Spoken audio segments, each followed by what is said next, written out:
Turner went out to the street and looked at the green shutters of Mrs. Hurd's house and walked back to the parsonage.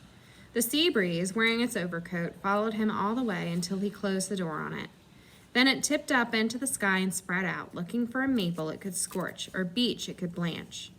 It found the maple and went about its business, so that if Turner had looked out his front door, he might have seen the maple just past First Congregational shiver some and then coldly begin to burn into rags. But he didn't look out.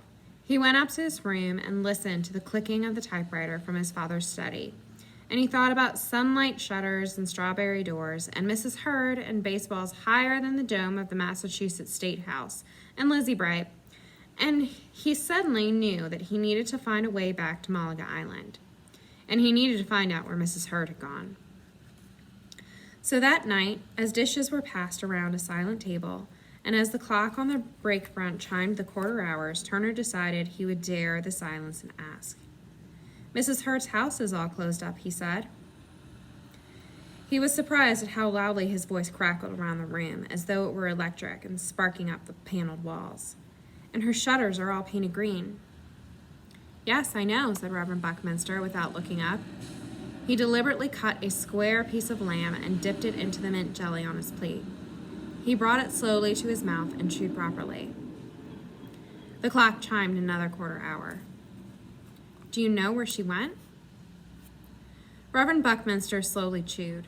There was a long silence, so long that Turner wondered if the clock might chime again. "Yes," his father said, "I do know. But it's not to be gossiped about at the minister's dinner table." Turner's mother put down her fork. "Tell him, Buckminster. Tell him where Mrs. Hurd has gone." "It is a family affair." More silence. Then his mother said softly, "Turner, Mrs. Hurd has been sent to the home for the feeble-minded in Pownell. Do you know where that is? Or do you know what that is?" Turner shook his head. "It's an insane asylum, Turner. It's a place where people live in long wards tied to white iron beds. It's a place where there are strong nurses to tell them exactly what to do." Turner thought he might throw up.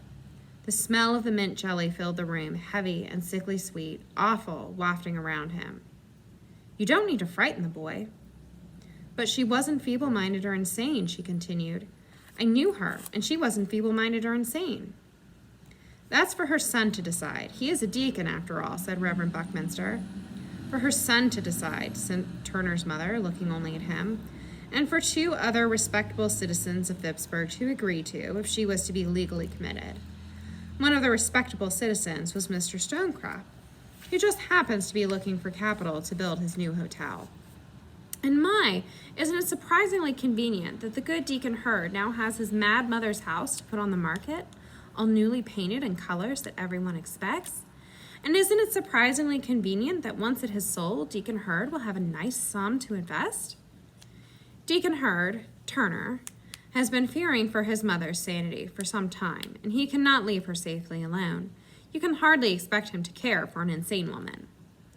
"The other respectable gentleman who signed the committal papers," said Turner's mother, "is best named by your father." And she gathered up her dishes and went out to the kitchen.